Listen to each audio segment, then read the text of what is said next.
challenge, it is of great importance to understand and become familiar with the underlying problem. Often, the process of becoming aware of a psychological issue is half the way to a solution. Therefore, we should first consider the following question: what is guilt? If one takes a look at the dictionary, guilt is defined as a certain behavior or act by which someone violates his values and norms, a wrong committed, a moral failure, or also a criminal misconduct. If one separates this definition into its individual components, it becomes clear that guilt is not a uniform term, but can be applied in many situations. Legal guilt is spoken of when a certain conduct violates a law enforced in that country which is legitimized and applied there, and the person in question is prosecuted for it by the executive. It is therefore possible to be guilty of a certain conduct in one country and not be guilty in another, or to have factually violated a law, but still be considered innocent in a court of law because, for example, one cannot be proven to have committed the crime. From a philosophical or moral point of view, one is guilty as soon as one commits a violation of conscience or a moral norm.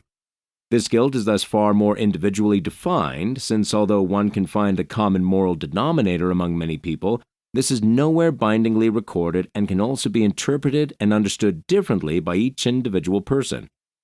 Accordingly, in the eye of an observer, one can be guilty by an act, while oneself or a third person would not call this a culpable act at all.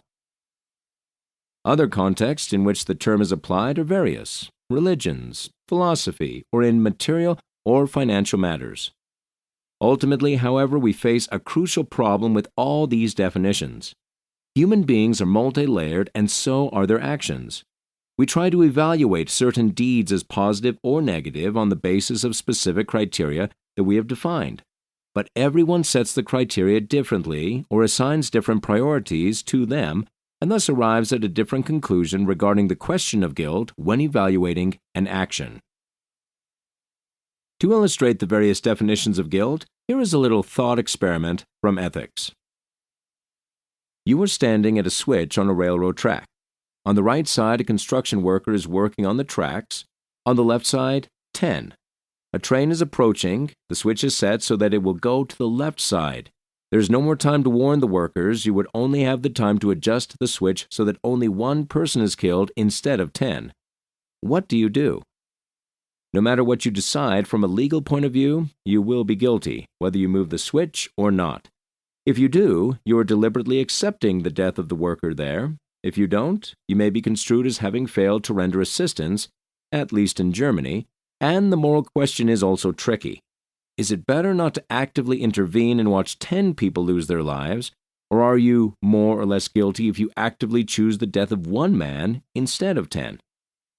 There is no right or wrong answer to these questions. You must decide based on your judgment alone. Think about it. What moral code do you act according to? The root of guilt in medicine and psychology.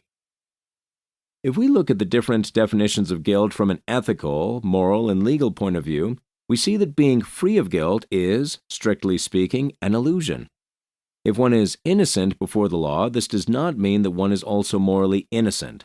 And if one is morally innocent from the point of view of one, this is still no guarantee that one is innocent for the other, or according to one's own moral compass. In the end, what counts for you as a person is whether you feel guilty. Do I have feelings of guilt after a certain act? Is my guilty conscience bothering me? Or do I perhaps know that I did not act in the right way legally, but do not feel that way inside myself? As mentioned at the beginning, guilt is one of the so-called key emotions, is anchored in our DNA, and thus an innate emotion that we can never completely get rid of. But where in the brain is the seat of these emotions located?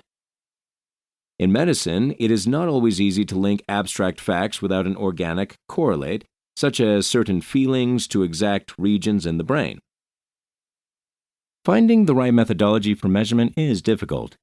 The most proven method today is magnetic resonance imaging, a procedure in which activity in specific brain areas can be measured by applying a magnetic field. This procedure has been used by various researchers to determine the root of guilt in the brain. German neurobiologist and philosophist